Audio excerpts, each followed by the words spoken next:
Pagi datang seperti biasanya di rumah kecil itu. Bukan dengan kicau burung atau belayan hangat mentari, melainkan dengan derit pintu kamar mandi dan suara serak Ibu Hartini yang sudah mulai mengomentari dunia bahkan sebelum dunia itu sendiri sempat menggeliat sempurna. Sari sudah terjaga sejak azan subuh berkumandang.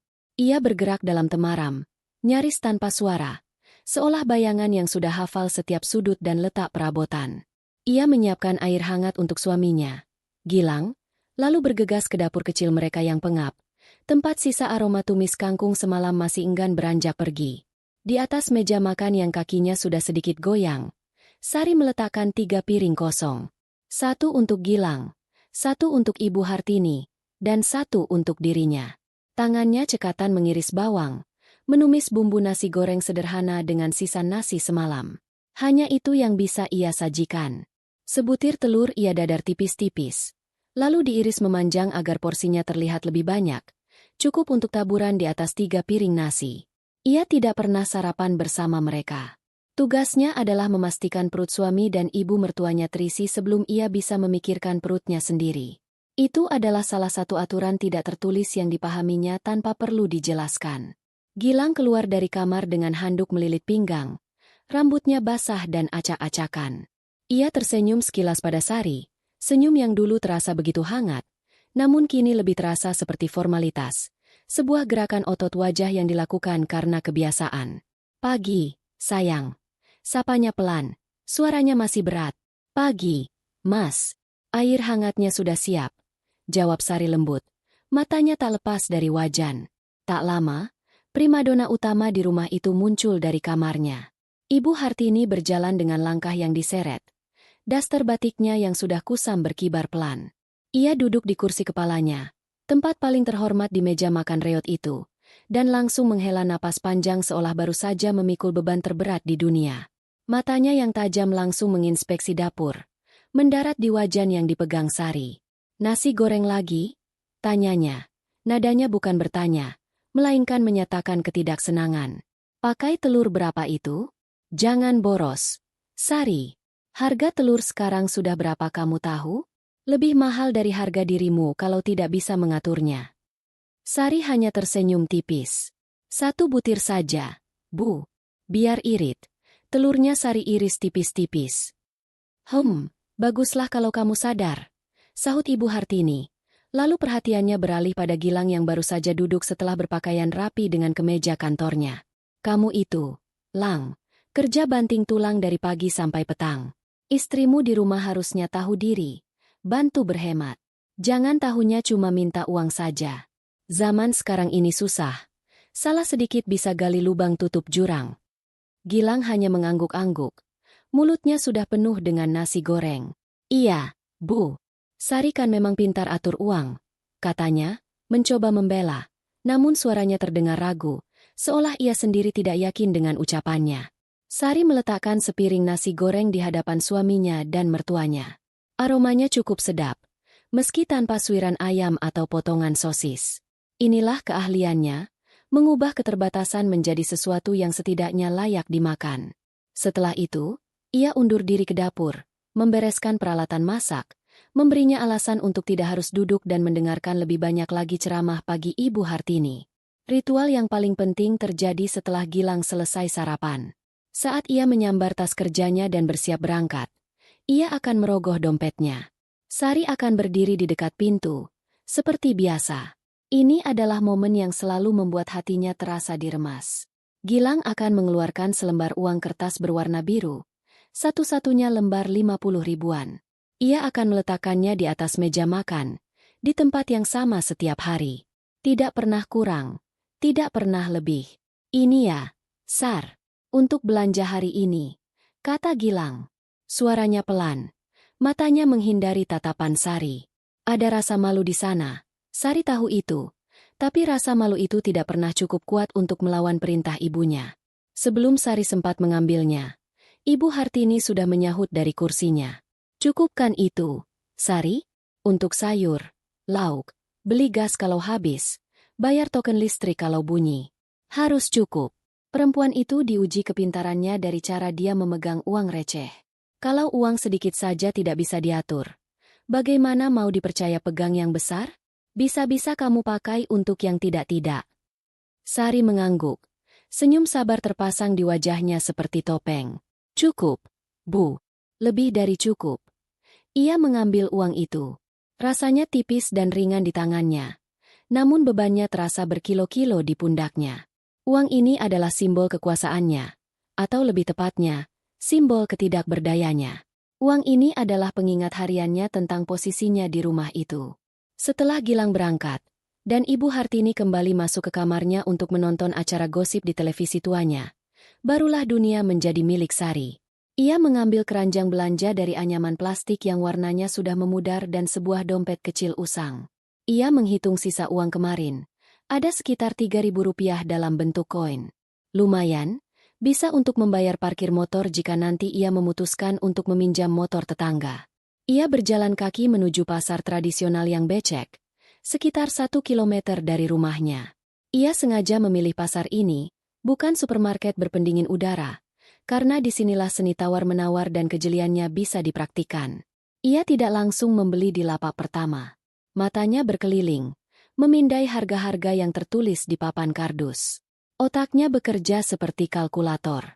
Tempe dan tahu untuk protein, kangkung seikat Rp2.000, mungkin sedikit ikan asin untuk penyedap rasa. Ayam adalah kemewahan yang hanya bisa dinikmati seminggu sekali. Itu pun hanya bagian sayap atau ceker. Kangkungnya berapa, Bu? Tanyanya pada seorang penjual sayur yang sudah mengenalnya. 2.000, Neng Sari. Biasa. Jawab si ibu penjual. Kalau ambil 3 ikat, 5.000 boleh, Bu? Tawarnya dengan suara lembut. Si ibu tersenyum. Ya sudah, buat Neng Sari MAH boleh. Kasihan. Punya mertua galak begitu. Sari hanya tersenyum kecut mendengarnya. Reputasinya sebagai menantu yang hidup di bawah tekanan mertuanya sudah menjadi rahasia umum di pasar ini. Ia melanjutkan perburuannya. Ia membeli beberapa potong tempe, lalu menghampiri penjual ikan. Ia tidak membeli ikan segar, melainkan membeli beberapa ekor ikan kembung kecil yang sudah mulai layu. Harganya jauh lebih murah. Nanti digoreng kering pakai sambal juga tidak akan terasa bedanya. Gumamnya pada diri sendiri. Total belanjanya hari itu, 3 ikat kangkung 5.000, tempe 3.000, tahu 2.000, ikan kembung kecil 10.000, bumbu-bumbu dapur 5.000. Total Rp25.000. Masih ada sisa 25.000. Uang ini harus ia simpan baik-baik. Token listrik bisa habis kapan saja. Gas juga. Belum lagi jika anaknya, Rafa, yang berumur 5 tahun, tiba-tiba minta jajan sepulang dari PAUD. Saat berjalan pulang, dengan keranjang belanjaan yang terasa berat di satu tangan, Sari melewati sebuah agen properti. Di jendela kaca besarnya terpajang foto-foto rumah mewah dengan halaman luas dan kolam renang berkilauan. Ia berhenti sejenak, menatap bayangan dirinya di kaca itu. Seorang wanita berpenampilan sederhana, dengan daster rumahan dan sandal jepit. Tidak ada yang akan menyangka, tidak seorang pun, bahwa salah satu properti yang dikelola oleh agen itu, sebuah rumah di kawasan paling elit di kota, adalah miliknya. Ia tersenyum miris, lalu melanjutkan langkahnya. Sandiwara ini terasa semakin melelahkan setiap harinya. Ia pulang ke rumah kecilnya, siap untuk memasak ikan kembung layu itu menjadi hidangan yang setidaknya bisa diterima oleh lidah mertuanya yang selalu penuh kritik. Selesai memasak dan membersihkan rumah adalah saat di mana Sari bisa mencuri sedikit waktu untuk dirinya sendiri. Piring-piring kotor sudah bersih, lantai sudah dipel dengan kain bekas yang ia jahit sendiri, dan aroma tumis kangkung bercampur ikan asin goreng sudah menguar, memenuhi setiap sudut rumah yang sempit itu. Ibu Hartini biasanya akan tertidur di depan televisi setelah makan siang, mendengkur pelan dengan mulut sedikit terbuka. Rafa, anaknya, juga sedang tidur siang di kamar mereka yang kecil. Inilah jendela kesempatannya. Bu, Sari izin keluar sebentar ya. Mau arisan RT, sekalian bayar uang kas. Pamitnya pada angin, karena ia tahu mertuanya tidak akan mendengar. Ia sengaja berbicara cukup keras agar jika tiba-tiba mertuanya terbangun, beliau sudah mendengar alasannya. Ia mengganti daster lusuhnya dengan gamis sederhana dan jilbab instan yang warnanya sudah sedikit pudar. Penampilannya tidak berubah banyak, tetap sederhana, tetap tidak mencolok. Ia mengambil tas selempang kecil yang isinya hanya dompet usang berisi sisa uang belanja dan sebuah ponsel model lama. Ia melangkah keluar rumah dengan hati-hati, menutup pintu sepelan mungkin agar tidak menimbulkan suara. Namun, ia tidak berjalan ke arah rumah ketua RT. Ia berjalan lurus, menyusuri ganggang sempit, lalu keluar ke jalan raya. Ia terus berjalan sekitar 500 meter, menuju sebuah area ruko tua. Di belakang salah satu ruko, di tempat parkir yang sepi, terparkir sebuah mobil sedan kecil berwarna perak. Mobil itu tampak biasa saja, sedikit berdebu, salah satu dari ribuan mobil sejenis yang berlalu lalang di kota. Tidak ada yang istimewa darinya. Sari mengeluarkan kunci dari sakunya, kunci yang berbeda dari kunci rumahnya. Dengan sekali tekan, lampu mobil itu berkedip. Ia masuk ke dalam, menyalakan mesinnya, dan pendingin udara langsung berembus, memberikan kelegaan dari panasnya siang hari. Ia menyandarkan kepalanya sejenak di sandaran kursi, memejamkan mata. Di dalam mobil ini, ia bukan lagi Sari si menantu tertindas. Ia adalah dirinya sendiri. Ia mulai mengemudi, keluar dari area ruko dan masuk ke jalan tol. Pemandangan berangsur-angsur berubah. Rumah-rumah padat dan kumuh digantikan oleh gedung-gedung perkantoran yang menjulang. Jalanan yang tadinya berlubang kini mulus beraspal. Setelah sekitar 30 menit berkendara, ia keluar dari tol dan memasuki sebuah gerbang perumahan yang megah. Seorang satpam berseragam rapi langsung memberikan hormat saat mobilnya melintas. Ini adalah dunia yang sama sekali berbeda. Jalanannya lebar, diapit oleh pohon-pohon palem yang rindang dan rumah-rumah besar yang arsitekturnya seperti istana mini. Mobilnya berhenti di depan sebuah rumah paling besar di ujung jalan. Rumah itu bergaya Mediterania modern, dengan pilar-pilar tinggi, dinding bercat putih gading, dan sebuah taman yang ditata sempurna dengan air mancur kecil di tengahnya. Garasinya bisa menampung 4 mobil, dan di dalamnya sudah terparkir sebuah mobil SUV mewah berwarna hitam mengkilap. Ia memarkir mobil sedannya di samping SUV itu. Saat ia turun, seorang pria parubaya yang rapi dan berkemeja batik, Pak Tio, asisten pribadinya, sudah menunggunya di pintu. "Selamat siang, Bu Sari." Sapa Pak Tio dengan hormat, sedikit membungkuk. "Siang, Pak Tio. Bagaimana kabarnya?" Jawab Sari. Suaranya terdengar berbeda. Lebih tegas, lebih berwibawa. Postur tubuhnya pun berubah. Punggungnya yang tadi sedikit membungkuk karena lelah, kini tegap sempurna. "Baik, Bu. Semua laporan sudah saya siapkan di ruang kerja Ibu," kata Pak Tio sambil membukakan pintu utama yang terbuat dari kayu jati solid. Saat melangkah masuk, Sari disambut oleh kesejukan lantai marmer dan aromaterapi lavender yang menenangkan. Interior rumah itu didominasi warna putih dan emas, dengan perabotan minimalis namun terlihat sangat mahal. Di dinding tergantung beberapa lukisan abstrak karya seniman ternama. Sebuah tangga melingkar dengan pegangan dari baja tahan karat mengarah ke lantai 2. Ini adalah istananya, benteng rahasianya. Rumah ini, beserta seluruh isinya, dan beberapa properti lain yang tersebar di beberapa kota, ditambah portofolio saham dan reksadana yang nilainya mencapai miliaran rupiah, adalah warisan dari kedua orang tuanya. Ayahnya adalah seorang investor jenius yang tidak suka pamer. Ia membangun kekayaannya dari nol, dengan diam-diam dan perhitungan yang matang. Ibunya adalah seorang wanita sederhana yang mendukung suaminya dengan penuh cinta. Mereka mendidik Sari untuk menjadi pribadi yang mandiri, cerdas, dan yang terpenting, tidak pernah menilai orang dari hartanya. "Jangan pernah biarkan uang mengubah siapa dirimu, Nak. Dan jangan pernah biarkan uang menjadi alasan seseorang mendekatimu." Begitu pesan ayahnya yang selalu ia ingat. Pesan itulah yang membuatnya merancang sandiwara besar ini. Saat bertemu Gilang, ia jatuh cinta pada kesederhanaan dan kebaikannya. Gilang adalah seorang pegawai biasa yang tulus. Sari ingin memastikan cinta Gilang murni, tidak terkontaminasi oleh kilau hartanya. Maka, ia menyamar menjadi seorang gadis yatim piatu dari desa, tanpa latar belakang apa-apa. Mereka menikah dengan sederhana. Awalnya semua terasa indah. Gilang adalah suami yang penuh perhatian. Namun, semua berubah ketika Ibu Hartini, yang tadinya tinggal di kampung, memutuskan untuk pindah dan tinggal bersama mereka setelah suaminya meninggal. Perlahan tapi pasti, racun dari pikiran picik Ibu Hartini mulai merasuki Gilang. Gilang yang dulu penuh kasih, berubah menjadi suami yang penurut pada ibunya, pelit, dan seolah lupa bagaimana cara menghargai istrinya sendiri.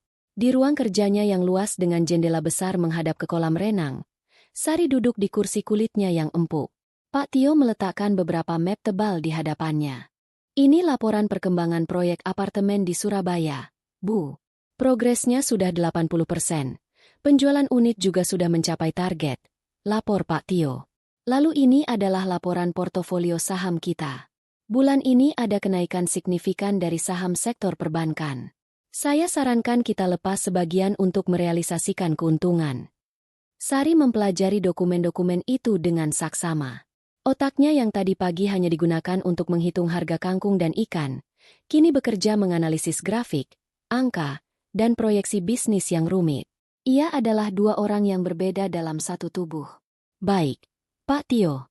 Lepas 30% dari saham bank itu, alihkan dananya ke perusahaan rintisan teknologi yang kemarin kita suntik dana. Saya lihat prospek mereka sangat bagus. Putusnya setelah beberapa menit berpikir. Baik, Bu. Akan saya laksanakan. Selama hampir 2 jam, mereka berdiskusi tentang bisnis. Tentang rencana akuisisi sebuah lahan di Bali. Tentang fluktuasi mata uang asing. Tentang dividen yang akan segera cair. Di dunia ini, Sari adalah sang ratu. Setiap keputusannya bernilai jutaan, bahkan miliaran. Ia memegang kendali penuh. Sebuah perasaan yang sangat kontras dengan kehidupannya beberapa kilometer dari sana, di mana ia bahkan tidak punya kendali atas uang Rp50.000. Setelah selesai, ia berjalan ke tepi kolam renang. Airnya yang biru jernih tampak begitu mengundang. Kadang ia berpikir untuk mengakhiri semuanya. Membawa Gilang dan Rafa ke sini, menunjukkan siapa dirinya sebenarnya. Tapi kemudian ketakutan itu muncul lagi. Apa yang akan terjadi? Apakah Gilang akan mencintainya lebih dalam? Atau justru hanya akan mencintai uangnya? Apakah Ibu Hartini akan berubah menjadi baik? Atau justru menjadi lebih serakah? Ia menatap pantulan dirinya di air kolam. Wajah lelah itu masih ada, tersembunyi di balik topeng ketegasan. Sandiwara ini ia ciptakan untuk melindungi hatinya. Tapi kini ia merasa terperangkap di dalamnya. Waktu menunjukkan pukul 4 sore. Ia harus segera kembali sebelum topengnya luntur. Ia kembali berganti pakaian, masuk ke mobil sedannya yang sederhana, dan mengemudi kembali ke kehidupannya yang lain. Ia memarkir mobil di tempat yang sama, lalu berjalan kaki melewati gang-gang sempit. Saat membuka pintu rumah, aroma pengap dan sisa bau masakan langsung menyergapnya. Ibu Hartini sudah bangun, duduk di ruang tamu sambil melipat pakaian kering. Dari mana saja kamu jam segini baru pulang? Semprotnya tanpa basa-basi. Arisan atau keluyuran cari utangan? Lihat ini, cucian numpuk belum disetrika. Jadi perempuan itu jangan keenakan di luar rumah. Sari menarik napas dalam-dalam, memasang kembali topeng sabarnya. Maaf, Bu. Tadi ngobrolnya keasyikan, jawabnya lembut. Lalu mengambil alih tumpukan pakaian itu dari tangan mertuanya. Saat ia mulai menyetrika, ia merasakan panasnya setrika di tangannya. Panas itu terasa nyata, membawanya kembali ke realitasnya. Realitas di mana ia adalah seorang istri dan menantu yang harus berjuang untuk dihargai. Sementara istananya yang megah di seberang kota sana terasa seperti mimpi yang jauh. Beberapa minggu berlalu dalam rutinitas yang sama. Pagi dengan uang 50.000, siang dengan kalkulasi cermat di pasar, dan malam dengan kelelahan yang meresap hingga ke tulang. Sari terus memainkan perannya dengan sempurna. Ia adalah aktris terbaik di panggung sandiwara yang ia ciptakan sendiri, sebuah panggung di mana penontonnya adalah suami dan mertuanya sendiri, dan mereka sama sekali tidak sadar bahwa semua ini hanyalah pertunjukan. Namun, setiap pertunjukan pasti memiliki titik rapuh, sebuah momen di mana skenario bisa berantakan karena satu kejadian tak terduga. Dan malam itu, titik rapuh itu datang dalam wujud demam tinggi putranya, Rafa. Semuanya dimulai sore hari. Rafa pulang dari PAUD tidak seceria biasanya. Ia lebih pendiam dan menolak makan camilan sorenya. Sebuah pisang goreng yang sengaja Sari sisihkan dari jatah makannya sendiri. Ia hanya ingin digendong dan tampak lesu. Sari mengiranya hanya kelelahan biasa. Ia membuatkan segelas teh hangat dengan sedikit madu, sisa dari oleh-oleh tetangga sebulan yang lalu. Rafa meminumnya sedikit, lalu tertidur dalam pelukan ibunya. Masalahnya menjadi serius saat malam tiba. Setelah makan malam, di mana Ibu Hartini mengeluhkan tekstur tempe yang menurutnya terlalu keras, Sari menidurkan Rafa di kamar. Saat itulah ia merasakan panas yang tidak biasa dari tubuh mungil anaknya. Bukan sekadar hangat, tapi panas yang menyengat telapak tangannya. Kepanikan mulai menjalari hatinya. Mereka tidak punya termometer. Benda kecil seharga Rp20.000 itu dianggap pemborosan oleh Ibu Hartini. Pakai tangan saja sudah cukup. Dari zaman dulu juga begitu, katanya suatu kali. Sari mencoba metode tradisional. Ia mengompres dahi Rafa dengan air hangat. Namun, panasnya tidak kunjung turun. Rafa mulai mengigau, tidurnya gelisah, dan sesekali terbatuk pelan. Sari duduk di tepi ranjang, tidak berani memejamkan mata sedetik pun. Ia terus-menerus membasahi kain kompres. Tangannya gemetar. Sisa uang belanja hari itu hanya tinggal Rp7.000. Cukup untuk membeli bubur instan besok pagi. Tidak lebih. Sekitar pukul 1 dini hari, kondisi Rafa memburuk. Tubuhnya mulai sedikit kejang. Panik yang tadinya hanya menjalari hati Sari, kini mencengkeramnya erat. Ia tidak punya pilihan lain. Ia harus membangunkan Gilang. Dengan langkah berat, ia keluar dari kamar dan mengetuk pintu kamar utama, tempat Gilang tidur bersama ibunya. Ya, setelah Ibu Hartini pindah ke rumah mereka, beliau mengambil alih kamar utama, sementara Sari, Gilang, dan Rafa harus berdesakan di kamar yang lebih kecil. Mas Gilang, bangun, panggil Sari pelan. Suaranya bergetar. Terdengar suara serak Gilang. Ada apa, Sar? Malam-malam begini. Rafa, Mas. Badannya panas sekali. Dia kejang. Pintu terbuka. Gilang berdiri di sana dengan wajah mengantuk dan rambut acak-acakan. Kejang? Paling cuma demam biasa. Sudah kamu kompres?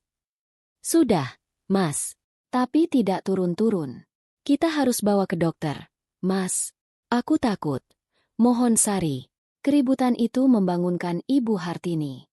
Beliau muncul di belakang Gilang seperti hantu penasaran. Ada apa ini ribut-ribut? Tidak bisa membiarkan orang tua tidur tenang. Ya. Rafa sakit, Bu. Jawab Gilang. Mata Ibu Hartini langsung menatap tajam ke arah Sari. Sakit? Kamu apakan anak itu? Pasti kamu kasih jajan sembarangan tadi siang. Atau kamu biarkan dia main hujan? Jadi ibu itu harus becus. Sari, anak satu saja tidak bisa kamu urus. Tuduhan itu terasa seperti tamparan. Tapi Sari tidak punya tenaga untuk melawan. Tidak, Bu. Rafa tidak jajan dan tidak main hujan. Dia demam tinggi. Kita harus bawa ke klinik. Ibu Hartini mendengus. Klinik? Kamu pikir klinik itu gratis? Malam-malam begini biayanya pasti 2 kali lipat. Itu cuma akal-akalanmu saja kan biar bisa keluar malam dan menghamburkan uang. Hati Sari terasa seperti disayat sembilu. Di saat anaknya berjuang melawan sakit, ia malah menerima tuduhan keji. Uang, Mas. Aku minta uang untuk bawa Rafa ke dokter, kata Sari. Kini menatap lurus ke arah Gilang, mengabaikan mertuanya. Ia memohon dengan matanya, berharap suaminya itu bisa melihat ketakutan dan keputusasaannya. Gilang tampak gelisah. Ia merogoh saku celananya, lalu dompetnya. Wajahnya berubah masam. Aku tidak pegang banyak uang tunai. Sar, di dompet cuma ada 20.000. Pakai kartu ATM, Mas. Desak Sari. Sebelum Gilang menjawab, Ibu Hartini sudah memotong. Enak saja. Uang di ATM itu buat bayar cicilan motor bulan depan. Jangan diganggu-gugat. Anak demam sedikit saja sudah panik. Kasih saja parutan bawang merah di badannya. Nanti juga turun panasnya. Zaman dulu tidak ada dokter juga anak-anak tetap besar. Sari menggeleng kuat. Air matanya mulai menggenang. Ini bukan demam biasa, Bu. Rafa kejang. Apa ibu tega melihat cucu sendiri kesakitan? Kamu jangan mengajari saya. Saya ini sudah membesarkan Gilang sampai jadi sarjana. Kamu itu baru jadi ibu kemarin sore. Bentak Ibu Hartini. Sudah. Sana urus anakmu. Jangan ganggu kami tidur. Ibu Hartini menarik tangan Gilang dan menutup pintu kamar dengan keras. Sari terpaku di depan pintu yang tertutup itu. Suara tangis Rafa yang kembali terdengar dari kamar seolah menjadi cambuk yang menyadarkannya. Ia tidak bisa mengandalkan siapapun di rumah ini. Suaminya, pria yang seharusnya menjadi pelindungnya, Ternyata hanyalah boneka tak berdaya di tangan ibunya. Dan mertuanya, hatinya terbuat dari batu. Amarah yang dingin dan tajam tiba-tiba menjalari seluruh tubuhnya, mengalahkan rasa takut dan sedihnya. Amarah ini memberinya kekuatan. Ia tidak akan membiarkan anaknya celaka hanya karena kekolotan dan kepelitan mereka. Ia masuk kembali ke kamarnya. Ia mengambil ponsel lamanya dan sebuah kartu dari dalam dompet usangnya. Bukan KTP atau kartu ATM biasa. Itu adalah sebuah kartu berwarna hitam pekat dengan tulisan platinum tercetak samar di atasnya. Kartu yang tidak pernah ia gunakan sejak menikah. Ia menggendong Rafa yang terkulai lemas, menyelimutinya dengan kain tebal. Ia berjalan ke ruang depan dan sengaja membuat suara gaduh seolah sedang berbicara di telepon. "Halo, Rina? Maaf mengganggu malam-malam." "Iya, ini aku Sari. Rafa sakit parah. Rin, aku tidak punya uang. Boleh aku pinjam dulu? 100.000 saja cukup." "Oh, kamu mau antarkan sekarang? Ya ampun, terima kasih banyak, Rin. Aku tunggu di depan gang, ya." Itu semua bohong. Tidak ada Rina di seberang telepon. Tapi ia butuh alibi. Ia harus membuat ceritanya masuk akal. Ia kemudian keluar rumah, mengunci pintu dari luar, dan berjalan cepat menuju jalan raya sambil menggendong Rafa. Malam itu dingin dan sepi. Hanya ada beberapa pedagang nasi goreng yang masih berjaga. Dengan tangannya yang sedikit gemetar, ia membuka aplikasi di ponselnya dan memesan taksi online prioritas. Dalam 3 menit, sebuah mobil sedan bersih dan wangi sudah berhenti di depannya. "Ke rumah sakit kasih bunda, Pak," katanya pada sopir. Sepanjang perjalanan, ia memeluk Rafa erat-erat, membisikkan kata-kata penenang. Ia menatap keluar jendela, ke arah lampu-lampu kota yang gemerlapan. Di suatu tempat di luar sana, ada istananya yang megah dan kosong. Ada rekening bank dengan saldo yang bahkan tidak berani ia bayangkan. Dan di sini ia harus berbohong dan menyelinap seperti pencuri hanya untuk mendapatkan hak paling dasar bagi anaknya, hak untuk sehat. Di unit gawat darurat rumah sakit, Rafa langsung ditangani. Dokter mengatakan putranya mengalami demam kejang dan sedikit dehidrasi. Untung saja Sari cepat membawanya. Jika terlambat sedikit, akibatnya bisa lebih serius. Rafa harus diinfus dan diberi obat penurun panas dosis tinggi. Saat dikasir untuk menebus obat dan membayar biaya administrasi, totalnya mencapai Rp800.000. Tanpa ragu, Sari menyodorkan kartu hitamnya. Petugas kasir itu sempat tertegun sejenak. Matanya melebar melihat kartu itu di tangan seorang wanita berpenampilan sangat sederhana. Namun ia segera memprosesnya tanpa bertanya. Transaksi berhasil. Sari mendapatkan obat-obatan terbaik, termasuk sirup antibiotik dan vitamin mahal. Ia meminta kantong plastik biasa untuk membungkusnya. Ia kembali ke rumah dengan taksi online lain sebelum subuh. Ia masuk ke rumah sepelan mungkin. Gilang dan Ibu Hartini tampaknya tidak menyadari kepergiannya. Ia merawat Rafa dengan telaten. Ia memberikan obat yang ia beli, bukan parutan bawang merah. Paginya, saat Gilang dan ibunya bangun, demam Rafa sudah turun drastis. Ia sudah bisa tersenyum lagi. "Tuh, kan? Benar kata ibu. Tidak perlu ke dokter juga sembuh sendiri," kata Ibu Hartini dengan angkuh, seolah kemenangannya telah terbukti. Sari hanya diam, hatinya terasa kosong. Pagi itu, saat Gilang meletakkan uang 50.000 di atas meja seperti biasa, Sari menatap lembaran uang itu dengan pandangan yang berbeda. Uang itu bukan lagi hanya simbol penghinaan. Kini, uang itu adalah simbol kegagalan suaminya sebagai seorang ayah. Dan dalam diamnya, Sari tahu, pertunjukan ini tidak bisa berlangsung lebih lama lagi. Langit seolah ikut bersekongkol dalam ironi kehidupan Sari. 2 minggu setelah malam mencekam itu, keluarga besar Gilang mengadakan acara syukuran atas kelulusan salah satu sepupunya. Acara itu diadakan di rumah Paman Gilang, seorang kontraktor yang cukup sukses. Rumahnya besar, bertingkat 2, dengan taman asri dan garasi yang dipenuhi 2 mobil keluaran terbaru. Sebuah dunia yang sangat jauh berbeda dari gang sempit tempat Sari tinggal.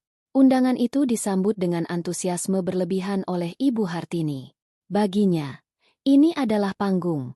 Panggung untuk memamerkan putranya yang berbakti dan, yang lebih penting, menantunya yang hebat. Hebat dalam artian penurut dan bisa diatur. Persiapan pun dimulai beberapa hari sebelumnya, yang tentu saja menjadi beban tambahan bagi Sari. Sari, nanti di sana kamu harus pandai-pandai membawa diri, ceramah Ibu Hartini sambil memilih-milih baju di lemari tuanya. Jangan kelihatan seperti orang susah. Nanti keluarga kita malu. Pakai bajumu yang paling bagus. Sari menelan ludah. Bajunya yang paling bagus adalah gamis yang ia kenakan saat acara keluarga tahun lalu dan tahun sebelumnya. Sebuah gamis berwarna pastel yang jahitannya di beberapa bagian sudah mulai lepas dan warnanya sedikit memudar karena terlalu sering dicuci dengan tangan.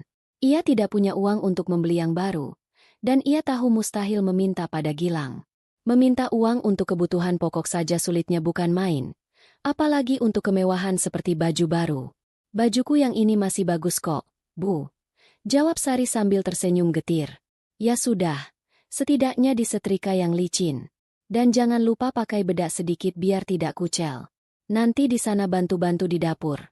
Jangan cuma duduk manis saja. Tunjukkan kalau menantu saya ini rajin. Perintahnya lagi. Sari hanya mengangguk.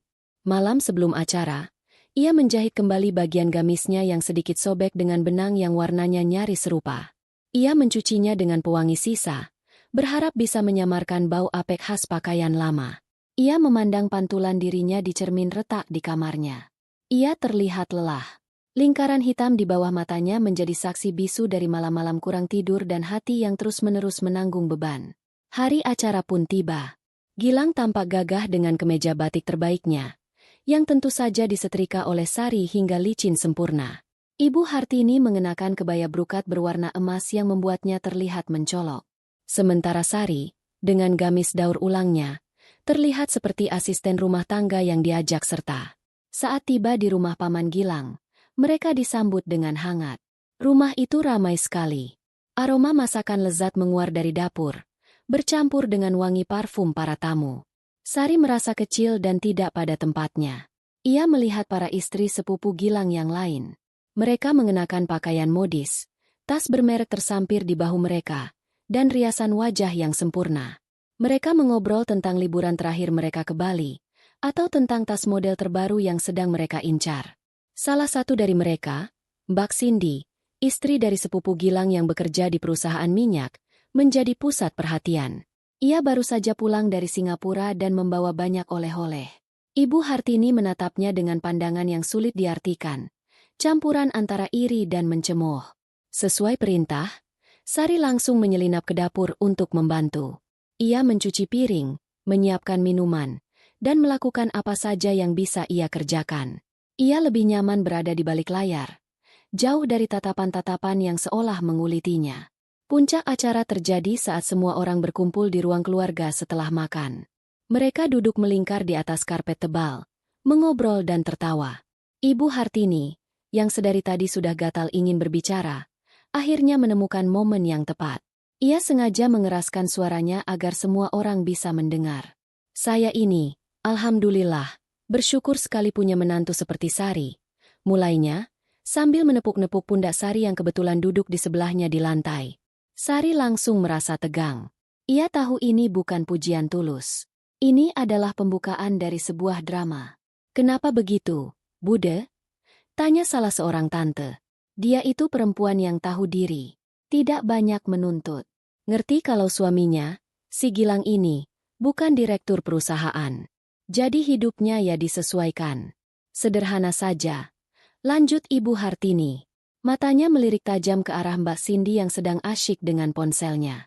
Mbak Cindy merasa tersindir, mengangkat wajahnya. Sederhana itu bagus kok, Bude. Yang penting bahagia. Betul. Bahagia itu tidak diukur dari tas mahal atau liburan ke luar negeri. Timpal Ibu Hartini, nadanya semakin tajam. Bahagia itu kalau di rumah adem ayem, istri nurut sama suami, pintar atur uang. Coba bayangkan, Sari ini saya kasih uang belanja sama Gilang cuma 50.000 sehari. Cukup lo buat makan kita bertiga, buat listrik, buat semuanya. Hebat, kan?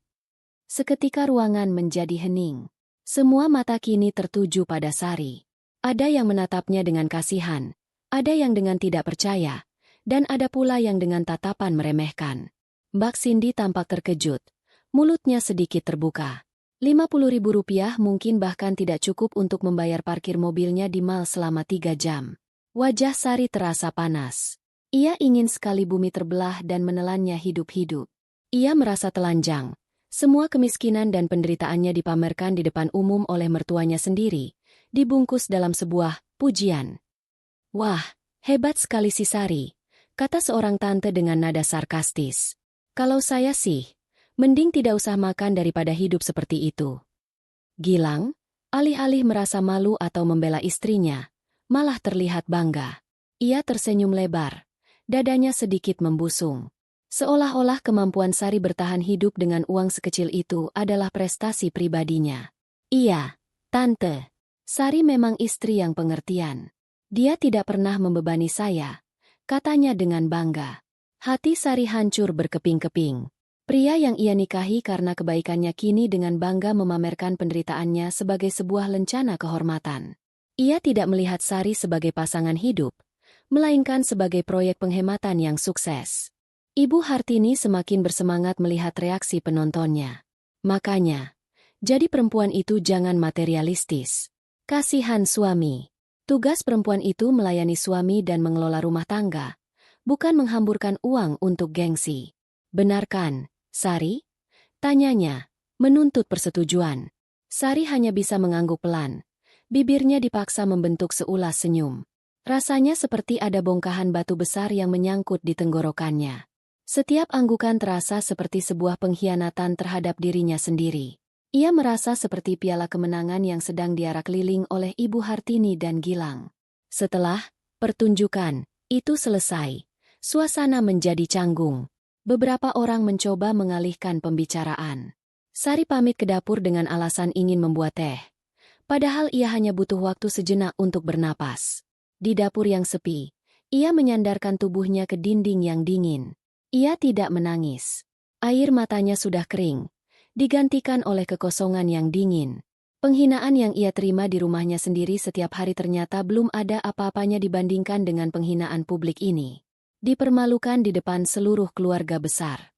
Dijadikan contoh buruk yang dibungkus pujian. Dan yang paling menyakitkan, suaminya ikut menikmati momen itu. Saat perjalanan pulang, Gilang dan ibunya masih terus membicarakan acara tadi dengan gembira. "Ibu hebat tadi bicaranya. Biar mereka semua tahu, punya istri itu tidak harus yang boros," kata Gilang sambil menyetir. "Jelas dong, biar si Cindy itu sadar. Pamer tas mahal terus tapi suaminya pusing 7 keliling cari uangnya. Kamu itu beruntung, Lang, dapat Sari," sahut Ibu Hartini. Mereka terus berceloteh, tidak menyadari keheningan mencekam dari Sari yang duduk di kursi belakang. Sari hanya menatap keluar jendela, ke arah jalanan yang gelap. Tapi di dalam benaknya, semuanya terasa sangat terang. Ia melihat pernikahannya, kehidupannya, dengan sangat jelas. Tidak ada lagi harapan yang tersisa. Tidak ada lagi alasan untuk mempertahankan sandiwara ini. Penghinaan publik ini bukanlah akhir dari penderitaannya. Sebaliknya, ini adalah awal dari pembebasannya. Karena malam itu, di tengah tawa puas suami dan mertuanya, Sari memutuskan satu hal, pertunjukan harus segera berakhir. Dan saat tirai itu diturunkan, mereka semua akan menyaksikan babak final yang tidak akan pernah mereka lupakan seumur hidup. Kehidupan setelah acara keluarga besar itu berubah. Meski secara kasat mata tampak sama saja. Ritual pagi 50.000 tetap berjalan. Ceramah Ibu Hartini tentang penghematan tetap mengudara setiap hari. Gilang tetap berangkat kerja dengan kemeja licin dan perut kenyang. Namun, ada sesuatu yang bergeser di dalam diri Sari. Sesuatu yang retak, dan dari retakan itu, merembes keluar hawa dingin yang membuat senyum sabarnya kini terasa seperti lapisan es tipis. Ia tidak lagi merasa sakit hati atau sedih. Perasaan itu sudah mati, digantikan oleh ketenangan yang aneh. Ketenangan seseorang yang telah mengambil sebuah keputusan final dan kini hanya tinggal menunggu waktu yang tepat untuk melaksanakannya. Ia melakukan semua tugasnya dengan presisi robotik. Masakannya tetap enak, rumahnya tetap bersih, pakaian suami dan mertuanya tetap rapi. Tapi jiwanya tidak lagi di sana. Ia membangun sebuah dinding tak terlihat di sekeliling hatinya. Gilang, yang kepekaannya sudah tumpul oleh pengaruh ibunya, tidak merasakan perubahan itu. Baginya, Sari yang pendiam adalah Sari yang penurut, dan itu adalah hal yang baik. Sementara Ibu Hartini, ia terlalu sibuk menikmati statusnya sebagai ibu mertua yang berhasil mendidik menantunya sehingga ia tidak menyadari tatapan mata Sari yang terkadang kosong, menatap menembus dirinya seolah ia tidak ada di sana. Pada suatu siang yang terik, sekitar seminggu setelah acara memalukan itu, sebuah motor berhenti di depan pagar rumah mereka yang catnya sudah mengelupas. Tukang pos langganan mereka, seorang bapak tua kurus bernama Pak Mamat, memanggil-manggil dari luar. "Paket. Surat," teriaknya dengan suara serak. Ibu Hartini, yang sedang duduk di teras sambil menyiangi rumput liar di pot bunga, bangkit dengan malas. Ia menganggap dirinya sebagai manajer umum di rumah itu, sehingga semua urusan surat menyurat atau tamu harus melalui sensornya terlebih dahulu. "Iya, Pak. Untuk siapa?" tanyanya sambil membuka gerbang. "Ini, Bu. Untuk Ibu Sari Setyaningrum," jawab Pak Mamat sambil menyodorkan sebuah amplop. "Surat penting kayaknya, Bu. Tebal begini." Alis Ibu Hartini langsung bertaut. Ia mengambil amplop itu dari tangan Pak Mamat. Firasatnya langsung tidak enak. Amplop itu terasa berbeda dari surat-surat tagihan listrik atau undangan RT yang biasa datang. Kertasnya tebal, berwarna putih bersih, dan terasa mahal. Di sudut kiri atas, tercetak sebuah logo perusahaan yang elegan dengan tulisan tinta emas, PT Dana Perkasa Sekuritas. Di bawahnya tertera alamat di sebuah kawasan bisnis paling prestisius di ibu kota. "Sari?" gumamnya pada diri sendiri setelah Pak Mamat berlalu. Ia membolak-balikan amplop itu. Nama dan alamat yang tertera benar. Tidak salah kirim. Otaknya yang selalu penuh curiga langsung berputar kencang. Sekuritas?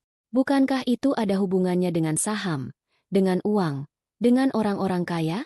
Untuk apa kantor semewah itu mengirim surat untuk menantunya yang pengangguran, yang untuk makan sehari-hari saja bergantung pada uang 50.000 dari anaknya? Kemungkinan pertama yang terlintas di benaknya adalah penipuan. Pasti ini modus baru. Mau menipu menantuku yang lugu, pikirnya. Tapi amplopnya terlihat terlalu resmi untuk sebuah surat penipuan. Lalu kemungkinan kedua, yang lebih menarik dan sesuai dengan prasangkanya, muncul. "Utang. Ini pasti tagihan utang," serunya dalam hati. Pasti dia diam-diam pinjam uang online. Pinjol itu. Pakai nama palsu atau apa. Lalu sekarang tagihannya datang. Perempuan pendiam memang bahaya. Di belakang mainannya utang. Keyakinan itu membuatnya semakin bersemangat. Ia mencoba menerawang isi surat itu di bawah terik matahari, berharap bisa melihat tulisan di dalamnya. Tapi kertasnya terlalu tebal. Ia mengguncang-guncangnya di dekat telinga, seolah berharap surat itu akan membisikkan isinya. Tidak ada hasil. Rasa penasarannya memuncak, bercampur dengan keinginan untuk menemukan kesalahan Sari, untuk mendapatkan amunisi baru dalam ceramah hariannya. Saat itulah Sari pulang, berjalan kaki dari arah gang setelah menjemput Rafa dari PAUD. Ia melihat mertuanya berdiri di teras, memegang sebuah amplop dengan ekspresi wajah seperti detektif yang menemukan barang bukti kejahatan. Sari langsung tahu. Itu dia. Surat yang ia tunggu-tunggu. Surat yang sengaja ia minta alihkan pengirimannya dari alamat rumah mewahnya ke alamat rumah ini. Pancingan pertamanya telah disambar. "Itu surat apa, Bu?" tanya Sari dengan nada polos, sambil menurunkan Rafa dari gendongannya. Ibu Hartini langsung menghampirinya dengan langkah cepat. Ia menyodorkan amplop itu ke depan wajah Sari. "Ini surat untukmu. Coba jelaskan, dari mana kamu dapat surat dari kantor seperti ini?" "PT Dana Perkasa Sekuritas." "Kamu jangan macam-macam di belakang Gilang." "Yah, kamu punya utang?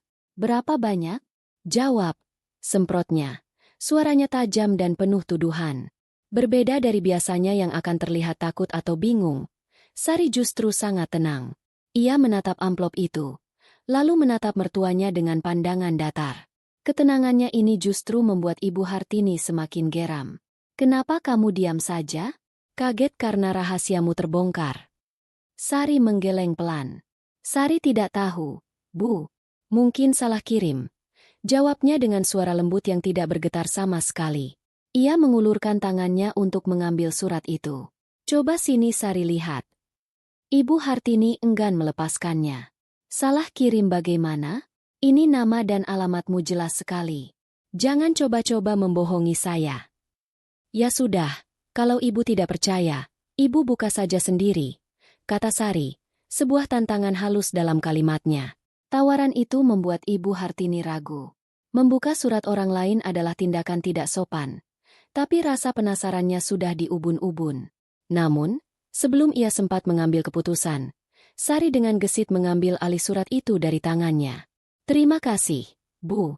Nanti Sari cek, katanya singkat. Ia tidak menunjukkan kepanikan atau rasa takut sedikit pun.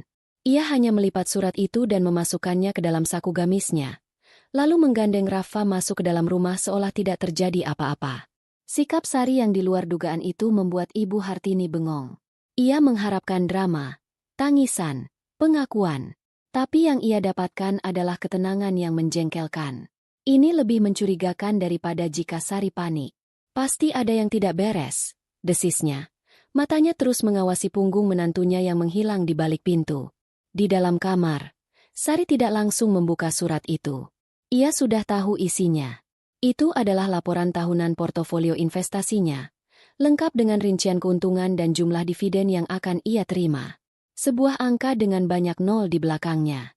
Ia meletakkan surat itu di laci paling bawah, di antara tumpukan pakaian lama Rafa.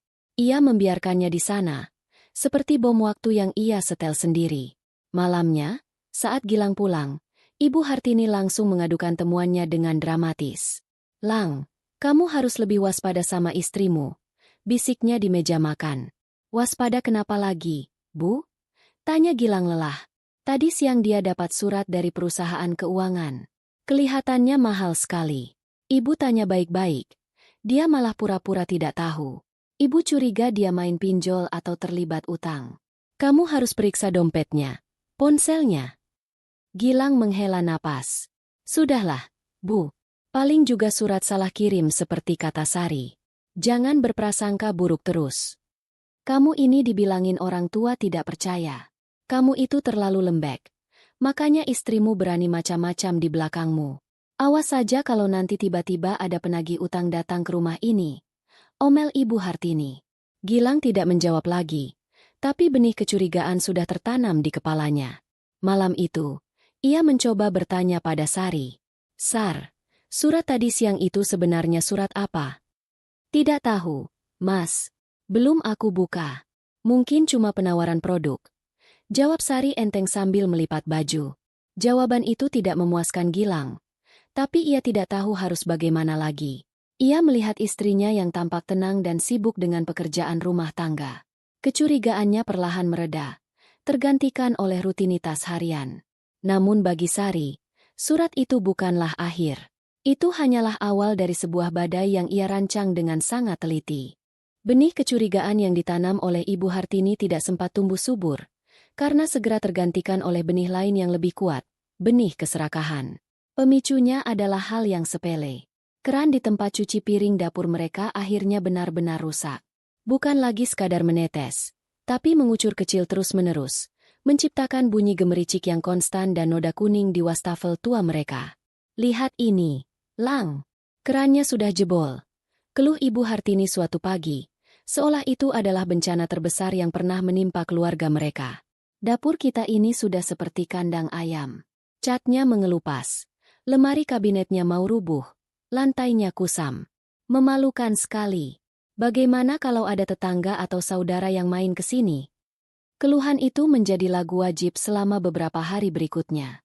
Setiap kali berada di dapur, Ibu Hartini akan mengomentari satu persatu kekurangannya. Ia membandingkannya dengan dapur Paman Gilang yang serba modern, dengan kompor tanam dan penghisap asap.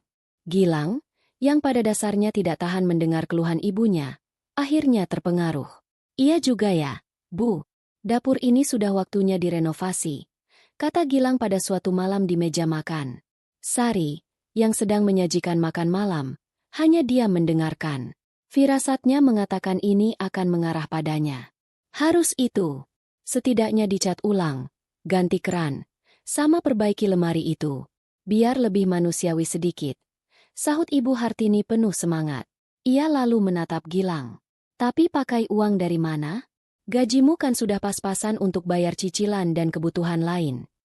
Gilang tampak berpikir sejenak. Wajahnya menunjukkan kebingungan. Lalu, seolah mendapat ilham, Ibu Hartini menjetikan jarinya dan menatap lurus ke arah Sari dengan senyum licik. Ibu punya ide, katanya. Kita tidak perlu cari pinjaman. Kita bisa menabung sendiri. Kuncinya ada di menantu ibu yang paling pintar ini. Sari berhenti menyendok nasi. Ia mengangkat wajahnya, menatap mertuanya dengan tenang, menunggu kalimat berikutnya yang sudah bisa ia tebak. Begini rencananya, kata Ibu Hartini, mengambil alih peran sebagai Menteri Keuangan keluarga. Uang belanja yang 50.000 itu, selama ini kan selalu cukup, bahkan kadang sisakan, Sar? Nah, mulai besok, kamu harus lebih pintar lagi mengaturnya. Untuk makan kita bertiga, coba dianggarkan 15.000 saja sehari. Masak tempe atau tahu saja. Tidak usah pakai lauk mahal. Yang penting perut terisi. 15.000 untuk 3 orang dewasa dan 1 anak kecil. Sari nyaris tertawa mendengarnya. Itu bahkan tidak cukup untuk membeli beras kualitas paling rendah untuk sehari. Ibu Hartini melanjutkan, tidak peduli dengan ekspresi menantunya. Nah, sisanya kan ada 35.000. Itu kamu kumpulkan setiap hari. Sebulan sudah dapat 1 juta lebih sedikit. Kalau kita kumpulkan terus selama beberapa bulan, pasti cukup untuk ongkos tukang dan beli cat. Bagaimana? Ide ibu cemerlang, kan? Gilang mengangguk-angguk dengan antusias. Wah, benar juga, Bu. Tidak terpikir olehku. Bagaimana, Sar?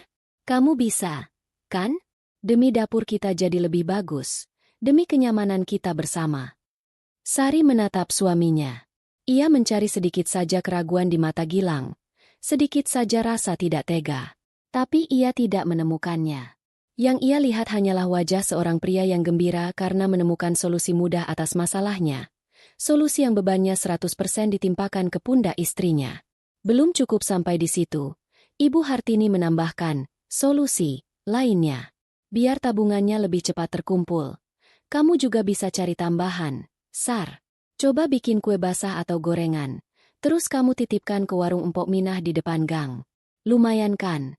Dapat uang tambahan beberapa ribu perak sehari. Daripada kamu siang-siang cuma tidur. Penghinaan itu begitu berlapis-lapis. Ia tidak hanya diminta untuk melakukan hal yang mustahil dengan uang belanja, tapi ia juga dituduh pemalas dan disuruh melakukan pekerjaan tambahan untuk mendanai keinginan mereka. Sari meletakkan sendok nasinya. Ia menatap mertua dan suaminya bergantian. Inilah mereka. Inilah wujud asli dari orang-orang yang hidup bersamanya. Keserakahan yang tidak tahu batas, yang dibungkus dengan dalih, demi kebaikan bersama. Ia menarik napas panjang. Inilah saatnya.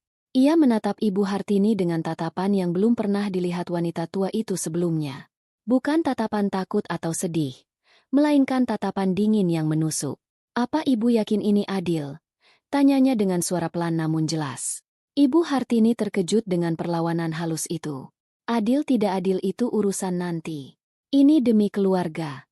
Kamu sebagai istri memang sudah seharusnya berkorban untuk suami. Dan kamu, Mas. Kini Sari beralih ke Gilang. Apa kamu setuju dengan ide ini? Kamu tega melihat anakmu makan hanya dengan tahu dan tempe setiap hari supaya dapur kita bisa dicat baru? Gilang tergagap. Ia tidak siap dengan konfrontasi langsung ini. Bukan begitu. Sar, ini kan cuma sementara. Kita berhemat sedikit. Sedikit? Potong Sari. Suaranya masih pelan namun penuh penekanan. Melihat anaknya terdesak, Ibu Hartini mengambil alih lagi dengan nada paling menggurui yang bisa ia kerahkan. Dengar, Sari, saya ini sudah makan asam garam kehidupan. Saya kasih tahu kamu, ya, perempuan itu tidak perlu pegang banyak uang.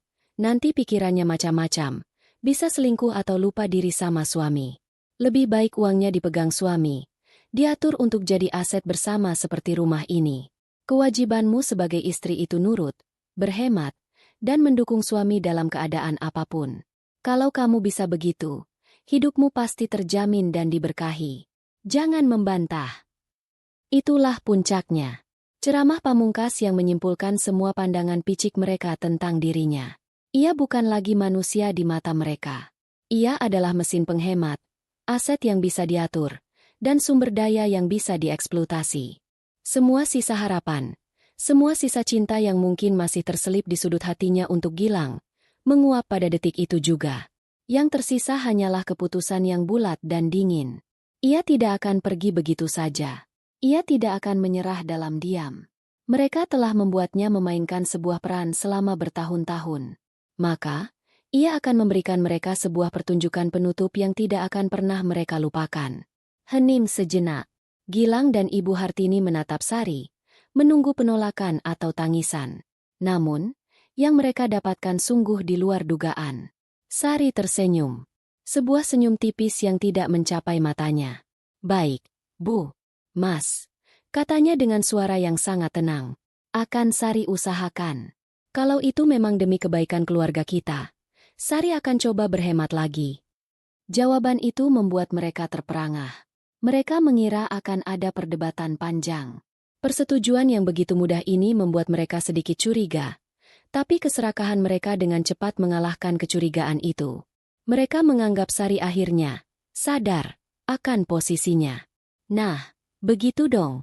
Itu baru namanya menantu idaman," kata Ibu Hartini dengan puas, menepuk-nepuk pundak Gilang.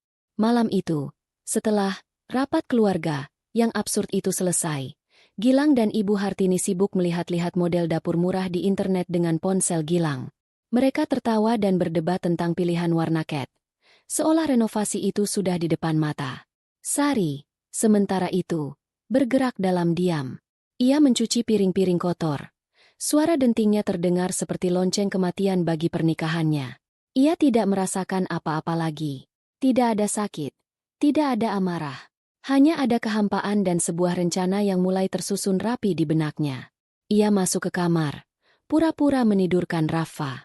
Dalam kegelapan, ia membuka laci tempat ia menyimpan surat dari perusahaan sekuritas itu. Ia tidak melihatnya, hanya merabanya dengan ujung jari. Surat itu terasa seperti tiket menuju kebebasannya. Mereka ingin ia berhemat dari 50.000? Mereka ingin ia berjualan kue? Ia akan memberikan mereka sesuatu yang jauh lebih besar dari itu. Ia akan memberi mereka pelajaran tentang nilai sesungguhnya dari seorang perempuan yang selama ini mereka injak-injak. Hari-hari setelah rapat dapur itu berjalan dalam suasana yang aneh dan mencekam. Sari, dengan kepatuhan yang membingungkan, benar-benar menjalankan program penghematan ekstrim yang dirancang oleh mertuanya. Menu makanan di meja makan mereka berubah drastis.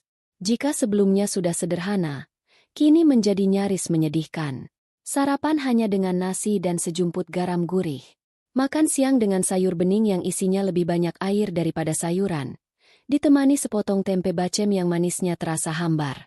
Makan malam terkadang hanya dengan tumis tauge dan kerupuk. Sari melakukannya bukan untuk berhemat. Ia melakukannya sebagai bentuk protes dalam diam. Sebuah pertunjukan kejam tentang bagaimana absurdnya logika mereka jika diterapkan di dunia nyata. Ia ingin mereka merasakan sendiri konsekuensi dari keserakahan mereka. Dan benar saja, dampaknya mulai terasa. Baru 3 hari berjalan, Ibu Hartini sudah mulai mengeluh. "Masakanmu kok sekarang jadi hambar begini, Sar? Tidak ada gizinya sama sekali. Masa setiap hari hanya air dan sayur? Lama-lama kita bisa jadi busung lapar," gerutunya di sela-sela makan malam. Sari kan hanya menjalankan perintah ibu. "Anggaran 15.000 sehari, Bu. Ini sudah yang terbaik yang bisa Sari usahakan," jawab Sari dengan wajah datar, tanpa sedikit pun nada menyindir, yang justru membuat sindirannya terasa 1000 kali lebih tajam. Gilang juga tampak menderita. Ia terbiasa makan enak, meski sederhana. Kini, porsi makannya berkurang, dan ia sering terlihat lesu. Ia mulai melirik ke arah Sari dengan tatapan memohon, seolah meminta istrinya untuk menghentikan program ini. Tapi Sari hanya membalasnya dengan tatapan kosong. Ia tidak akan berhenti sampai ia memutuskan untuk berhenti. Di tengah atmosfer rumah yang semakin suram itu, kecurigaan Ibu Hartini terhadap surat misterius itu kembali menyala. Sikap Sari yang terlalu tenang, kepatuhannya yang tidak masuk akal dalam program penghematan, semuanya terasa salah. Wanita tua itu yakin ada sesuatu yang disembunyikan oleh menantunya. Sebuah rahasia besar. Dan ia bertekad untuk membongkarnya. Orang kalau ditekan sampai ke tulang begitu, Harusnya marah atau menangis. Ini kok diam saja seperti patung? Pasti ada udang di balik batu. Pasti ada sesuatu yang membuatnya begitu percaya diri. Gumamnya pada diri sendiri saat sedang menyapu halaman. Pikirannya kembali pada amplop tebal dengan logo perusahaan mentereng itu. Pasti ada hubungannya dengan surat itu. Obsesinya semakin menjadi-jadi. Ia mulai mengawasi setiap gerak-gerik Sari. Ia mencoba menguping pembicaraan Sari di telepon, yang ternyata tidak pernah ada.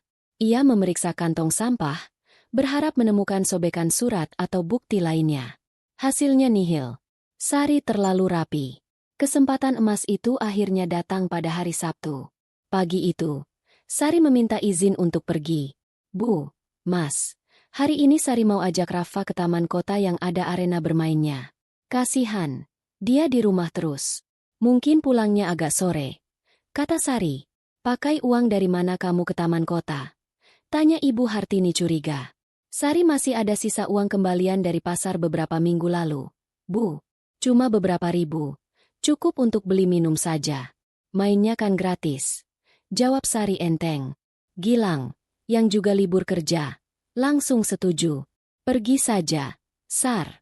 Biar Rafa senang. Ia mungkin berharap sedikit waktu berpisah bisa mendinginkan suasana rumah yang panas. Ibu Hartini pun tidak bisa melarang. Setelah Sari dan Rafa berangkat, rumah itu menjadi sepi. Hanya ada ia dan Gilang yang sedang asyik menonton televisi. Tapi pikiran Ibu Hartini tidak bisa tenang. Ini adalah kesempatannya. Dengan asumsi Sari akan pergi selama berjam-jam, ia memutuskan untuk menjalankan misinya. Lang, Ibu mau beres-beres kamar kalian, ya? Sudah sumpek sekali kelihatannya. Katanya pada Gilang, sebuah alibi yang sempurna. Gilang hanya mengangguk tanpa menaruh curiga. Ibu Hartini pun masuk ke dalam kamar Sari yang kecil dan pengap. Jantungnya berdebar sedikit lebih kencang. Ia merasa seperti seorang mata-mata dalam sebuah misi penting. Ia menutup pintu, lalu mulai melakukan penggeledahan. Ia membuka lemari pakaian kecil itu. Tumpukan baju Sari dan Gilang yang sederhana tidak menyembunyikan apa-apa. Ia meraba-raba di bawah kasur tipis mereka, hanya menemukan debu. Ia memeriksa tas selempang usang milik Sari, isinya hanya dompet kosong dan sisir tua. Rasa frustrasi mulai menjalari dirinya. Disembunyikan di mana surat sialan itu? Desisnya. Matanya lalu tertuju pada sebuah laci di bawah ranjang, tempat biasanya Sari menyimpan pakaian-pakaian lama Rafa yang sudah kekecilan. Sebuah tempat yang tidak akan terpikirkan oleh siapapun. Dengan tangan gemetar karena antisipasi, ia menarik laci itu. Dan di sanalah benda itu berada, terselip di antara sebuah baju kodok usang. Amplop putih tebal dari PT Dana Perkasa Sekuritas.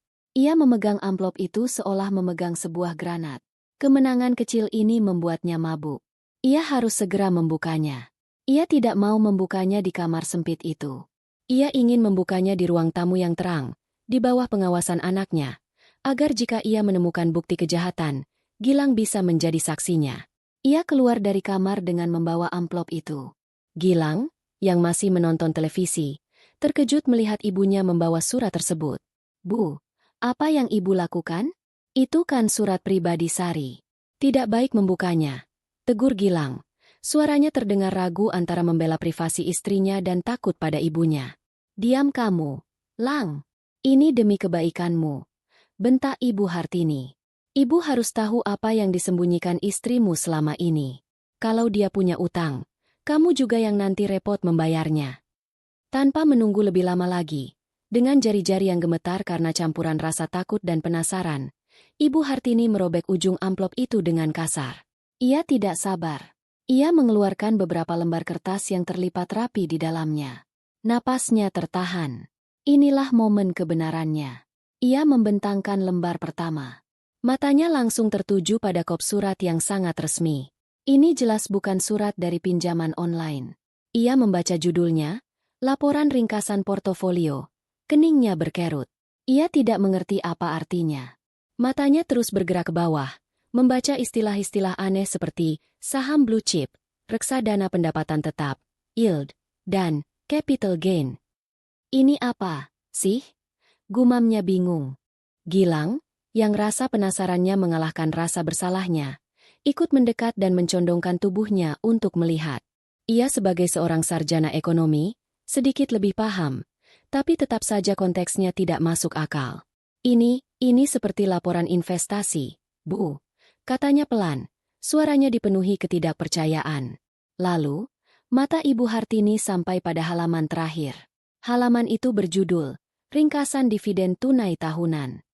Di sana, tertera daftar nama perusahaan-perusahaan besar yang namanya sering ia lihat di televisi. Di samping nama-nama perusahaan itu, ada angka-angka. Angka yang sangat banyak. Matanya terpaku pada satu baris di bagian paling bawah, yang dicetak tebal. Total dividen yang didistribusikan. Mulut Ibu Hartini ternganga. Matanya membelalak. Ia mencoba menghitung jumlah angka 0 di belakang angka pertama. 1, 2, 3, 6, 7, 8, 9. Otaknya yang terbiasa menghitung dalam satuan ribu dan juta, mendadak lumpuh. Angka itu terlalu besar, terlalu mustahil. Angka itu tidak seharusnya ada di selembar kertas di dalam rumahnya yang sempit. Apalagi di surat yang ditujukan untuk menantunya yang ia beri uang belanja 50.000 perak. Ia membaca ulang angka itu, mengejanya dalam hati. Ia mengucek matanya, mengira ia salah lihat. Tapi angka itu tetap di sana. Jelas, tercetak dengan tinta hitam yang tegas. Miliaran rupiah. Tidak mungkin. Bisiknya dengan suara bergetar. Kertas di tangannya terasa lemas, seolah ikut kehilangan kekuatan. Wajahnya yang tadi dipenuhi amarah dan kecurigaan, kini berubah menjadi topeng pucat pasi yang dipenuhi kengerian dan kebingungan total. Gilang, yang ikut membaca angka itu dari balik bahu ibunya, merasakan kakinya lemas. Ia mundur selangkah dan jatuh terduduk di sofa. Napasnya tercekat di tenggorokan. Itu tidak mungkin, Sari. Hening. Hanya suara dari televisi yang terus mengoceh, tidak menyadari drama kolosal yang sedang terjadi di ruangan itu. Ibu Hartini tetap terpaku di kursinya di meja makan, memegang kertas itu dengan tangan yang gemetar hebat. Dunianya, logikanya, semua keyakinan yang ia pegang teguh tentang menantunya yang miskin dan tak berdaya, hancur berkeping-keping dalam sekejap. Bom waktu itu telah ia picu sendiri, dan kini ia hanya bisa menatap nanar, menunggu ledakannya. Pintu depan terbuka pelan. Sari masuk sambil menggandeng Rafa yang tampak lelah namun gembira. Di tangannya ada sekantong plastik kecil berisi 2 botol air mineral dan sebungkus biskuit murah. Ia sengaja pulang tepat pada jam di mana ia tahu suaminya sudah di rumah, dan mertuanya sudah selesai dengan rasa penasarannya. Ia sudah merencanakan momen ini hingga ke detail terkecil. Saat melangkah masuk ruang tamu, pemandangan yang menyambutnya persis seperti yang ada dalam bayangannya. Suaminya, Gilang, terduduk lemas di sofa dengan wajah pucat dan tatapan kosong. Dan di meja makan, duduk ibunya, Ibu Hartini, kaku seperti patung, dengan kertas laporannya terhampar di atas meja. Tirai panggung telah terbuka untuk babak final. Assalamualaikum. Sapa Sari pelan. Suaranya yang tenang memecah keheningan yang mencekam. Bunyinya seperti batu yang dijatuhkan ke danau yang diam. Gilang tersentak kaget. Ia menoleh ke arah Sari dengan gerakan patah-patah. Matanya dipenuhi badai emosi yang campur aduk. Amarah, kebingungan, ketidakpercayaan, dan sesuatu yang baru, ketakutan. Rafa, masuk kamar Gih. Cuci kaki tangan terus istirahat ya, Nak, kata Sari lembut pada anaknya. Rafa, yang terlalu polos untuk merasakan ketegangan di udara, mengangguk dan berlari kecil menuju kamar. Setelah memastikan anaknya tidak lagi di sana, Sari meletakkan kantong plastiknya di atas meja, jauh dari kertas-kertas penting itu. Ia menatap suami dan mertuanya bergantian. Ia tidak mengatakan apa-apa. Ia menunggu. Gilang adalah yang pertama meledak. Ia melompat dari sofa, menyambar kertas itu dari meja, dan mengacungkannya ke depan wajah Sari dengan tangan gemetar. Ini apa? Jusan. Sari. Ini apa? Teriaknya. Suaranya melengking dan tidak stabil. Uang dari mana sebanyak ini? Miliaran. Kamu jangan bercanda. Jawab. Sari menatap kertas di tangan suaminya, lalu menatap wajah Gilang yang memerah karena emosi. Ia menarik napas pelan, mengumpulkan ketenangan yang telah ia siapkan selama berbulan-bulan. Itu laporan dividen tahunanku, Mas. Jawabnya. Suaranya datar, dingin, dan tanpa emosi. Seolah ia sedang membicarakan harga cabai di pasar. Jawaban yang begitu sederhana dan tenang itu justru membuat Gilang semakin kalap. Dividen. Aset. Aset apa? Kamu pikir aku bodoh? Kamu seorang ibu rumah tangga biasa. Kamu tidak punya apa-apa. Mengaku kamu, Sari, kamu dapat uang ini dari mana? Kamu pasti jadi perempuan simpanan pejabat, kan? Atau kamu mencuri? Tuduhan itu begitu keji, begitu menusuk. Jika ini terjadi setahun yang lalu, Sari pasti sudah menangis histeris. Tapi Sari yang sekarang hanya merasakan kelegaan. Kelegaan karena topeng suaminya telah benar-benar terbuka. Inilah pikiran asli Gilang tentang dirinya. Seorang wanita lemah yang tidak mungkin menghasilkan uang dengan cara halal. Di meja makan, Ibu Hartini akhirnya mulai menunjukkan reaksi fisik. Wajahnya yang sudah pucat kini berubah kebiruan. Ia mulai terengah-engah. Tangannya mencengkeram dadanya dengan erat. Matanya yang melotot menatap Sari dengan penuh kengerian. Uang haram. Desisnya dengan suara serak dan napas yang tersengal-sengal. Ini pasti uang haram ya Tuhan menantuku pelacur. Kata terakhir itu diucapkannya dengan napas terakhir sebelum tubuhnya menegang. Matanya mulai berputar ke atas. Ia mencoba untuk berbicara lagi, tapi yang keluar hanyalah suara seperti orang tercekik. Sari melihat kondisi mertuanya. Ia tahu ini akan terjadi. Syok sebesar ini terlalu berat untuk ditanggung oleh jantung wanita tua yang dipenuhi kebencian dan prasangka itu. Uang ini 100% halal, Bu. Ini adalah warisan dari almarhum kedua orang tuaku, kata Sari. Suaranya tetap tenang, seolah sedang memberikan kuliah. Ayahku adalah seorang investor. Ia membangun semuanya dari nol dan mewariskan semuanya padaku. Aku menyembunyikannya karena aku ingin menikah dengan pria yang tulus mencintaiku, bukan mencintai hartaku. Aku ingin melihat apakah Mas Gilang. Kalimatnya terpotong. Ibu Hartini tiba-tiba mengeluarkan suara erangan keras. Lalu tubuhnya terkulai lemas di atas meja makan. Kepalanya membentur permukaan meja dengan bunyi yang memilukan. Ia pingsan. Ibu! Teriak Gilang panik. Ia lupa sejenak pada amarahnya dan bergegas menghampiri ibunya. Ia mengguncang-guncang tubuh wanita tua itu. Ibu! Bangun! Bu! Ibu kenapa? Kekacauan pun meledak di rumah kecil itu. Gilang menjadi histeris. Ia menangis, berteriak memanggil nama ibunya, dan tampak sama sekali tidak tahu harus berbuat apa. Di tengah kepanikan itu, Sari justru bergerak dengan sigap dan kepala dingin. Inilah sisi lain dari dirinya yang tidak pernah mereka lihat.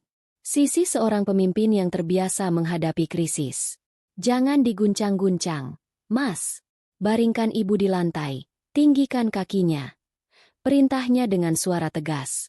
Gilang, yang otaknya sedang korslet, secara refleks menuruti perintah Sari. Ia membaringkan ibunya di lantai yang sempit. Longgarkan bajunya. Buka kancingnya biar napasnya lega, kata Sari lagi sambil berjongkok memeriksa denyut nadi di leher Ibu Hartini. Nadinya lemah dan tidak teratur. Cepat telepon ambulans sekarang. Bilang ada dugaan serangan jantung. Gilang merogoh ponselnya dengan tangan gemetar. Jarinya kesulitan menekan nomor darurat. Sementara itu, Sari dengan tenang melakukan apa yang ia bisa, mencoba memberikan ruang bernapas bagi mertuanya. Ia tidak merasakan simpati atau kesedihan. Yang ia rasakan hanyalah kewajiban untuk memastikan wanita itu tidak mati di rumahnya. Karena itu hanya akan merumitkan rencananya. Beberapa menit kemudian, yang terasa seperti selamanya, suara sirene ambulans meraung-raung mendekat, memecah keheningan malam di gang sempit itu. Para tetangga mulai keluar, berkerumun di depan rumah, berbisik-bisik penuh rasa ingin tahu. 2 orang petugas medis masuk dengan tandu. Mereka bekerja dengan cepat, memasang selang oksigen dan memeriksa tanda-tanda vital Ibu Hartini. Tekanan darahnya sangat tinggi. Kita harus segera membawanya ke rumah sakit, kata salah seorang petugas. Mereka mengangkat tubuh lemas Ibu Hartini ke atas tandu dan membawanya keluar. Gilang mengikuti di belakangnya seperti anak ayam kehilangan induk. Wajahnya basah oleh air mata dan keringat. Sebelum masuk ke dalam ambulans, Gilang berhenti dan menoleh ke arah Sari yang berdiri di ambang pintu dengan wajah tanpa ekspresi. Di tengah kerumunan tetangga, di bawah cahaya lampu jalan yang redup, Ia menatap istrinya seolah baru pertama kali melihatnya. Ia tidak lagi melihat Sari, si istri penurut yang lugu. Ia melihat seorang wanita asing yang dingin, penuh perhitungan, dan memegang kekuatan miliaran rupiah. Seorang wanita yang baru saja menghancurkan dunianya hanya dengan selembar kertas dan beberapa kalimat tenang. Ambulans itu melaju kencang, membawa pergi Ibu Hartini beserta semua keyakinan dan kesombongannya. Suara sirene perlahan menjauh, meninggalkan keheningan yang berat di belakangnya. Sari masih berdiri di ambang pintu, menatap ke jalanan yang kini kosong. Pertunjukan telah selesai. Tirai telah diturunkan. Dan yang tersisa hanyalah puing-puing dari sebuah pernikahan yang dibangun di atas kebohongan. Kebohongan Sari tentang kemiskinannya, dan kebohongan Gilang tentang cintanya. Rumah sakit di malam hari memiliki atmosfernya sendiri. Koridor-koridor panjang yang diterangi lampu neon pucat, bau desinfektan yang menyengat, dan keheningan yang sesekali dipecah oleh derit roda berangkar atau panggilan interkom yang sayup-sayup. Disinilah, di tengah suasana steril yang penuh kecemasan ini, babak terakhir dari pernikahan Sari dan Gilang akan dipentaskan. Sari tidak langsung menyusul ke rumah sakit. Ia tahu Gilang dan ibunya butuh waktu. Setelah ambulans pergi dan para tetangga yang penasaran akhirnya bubar, ia masuk kembali ke dalam rumahnya yang terasa asing. Ia menatap kertas laporannya yang masih tergeletak di meja makan. Sebuah benda mati yang telah berhasil meledakkan sebuah bom waktu. Dengan tenang, ia mengumpulkan kertas-kertas itu, melipatnya rapi, dan memasukkannya ke dalam tas selempang usangnya. Langkah pertamanya adalah memastikan Rafa aman. Ia menelepon seorang tetangga, ibu penjual sayur di pasar yang selalu bersikap baik padanya. Dengan cerita yang sedikit dimodifikasi, mengatakan mertuanya sakit parah dan ia harus menginap di rumah sakit, ia menitipkan Rafa untuk 1 malam. Ia percaya pada wanita baik hati itu. Setelah mengantar Rafa yang setengah tertidur ke rumah tetangganya, barulah ia memesan taksi online menuju rumah sakit. Ia tidak datang sebagai istri yang panik. Ia datang sebagai seorang negosiator yang hendak menutup sebuah kesepakatan buruk. Ia berjalan menyusuri koridor rumah sakit dengan langkah mantap, kepalanya tegak. Penampilannya masih sama sederhananya, gamis pudar dan sandal jepit. Namun auranya telah berubah total. Tidak ada lagi jejak wanita tertindas di matanya. Ia menemukan Gilang di ruang tunggu unit perawatan intensif. Pria itu tampak hancur. Ia duduk membungkuk di kursi besi yang dingin. Wajahnya terbenam di kedua telapak tangannya. Kemeja batiknya kusut, dan ada jejak air mata di pipinya. Ia terlihat seperti seorang anak yang tersesat. Sari duduk di kursi di seberangnya, menjaga jarak. Ia tidak mengatakan apa-apa, hanya menunggu Gilang menyadari kehadirannya. Beberapa menit kemudian, Gilang mengangkat wajahnya. Matanya merah dan bengkak. Saat melihat Sari, ekspresi kesedihannya langsung bercampur dengan amarah yang tertahan. "Dari mana saja kamu?" desisnya. "Ibuku kritis di dalam sana, dan kamu baru muncul sekarang." "Aku mengurus Rafa dulu," jawab Sari singkat. "Bagaimana kondisi ibu?" Sebelum Gilang sempat menjawab, seorang dokter keluar dari ruang perawatan. Ia menghampiri Gilang, yang langsung berdiri dengan cemas. "Bagaimana keadaan ibu saya, Dok?" Dokter parubaya itu menatap Gilang dan Sari bergantian. "Ibu Anda sudah melewati masa kritisnya.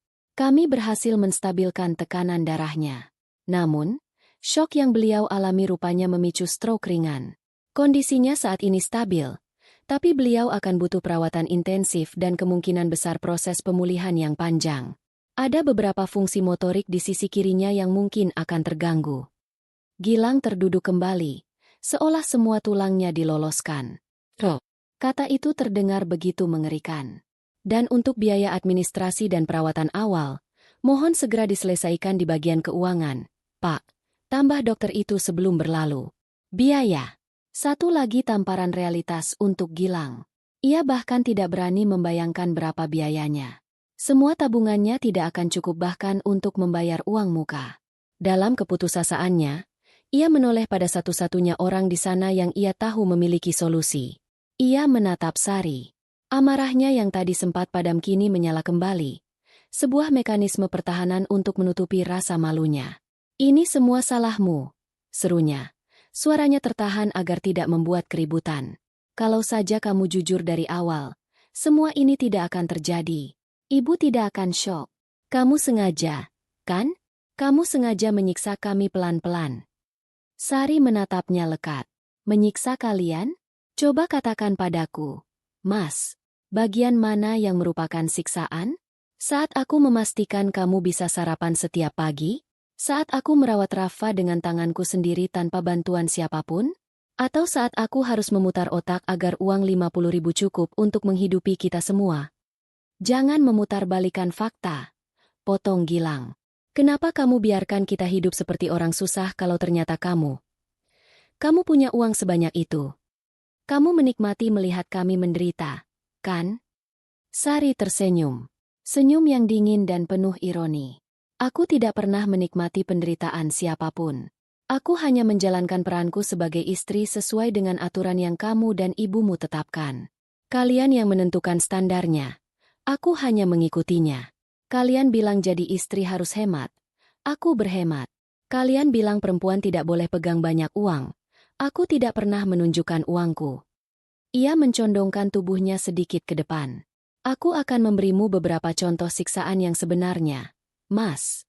Siksaan itu adalah saat anakmu demam kejang di tengah malam, dan suaminya sendiri bilang tidak punya uang lalu menutup pintu di depan wajahmu. Siksaan itu adalah saat kamu dipermalukan di depan keluarga besar, dijadikan piala keberhasilan suamimu dalam mengendalikan istri.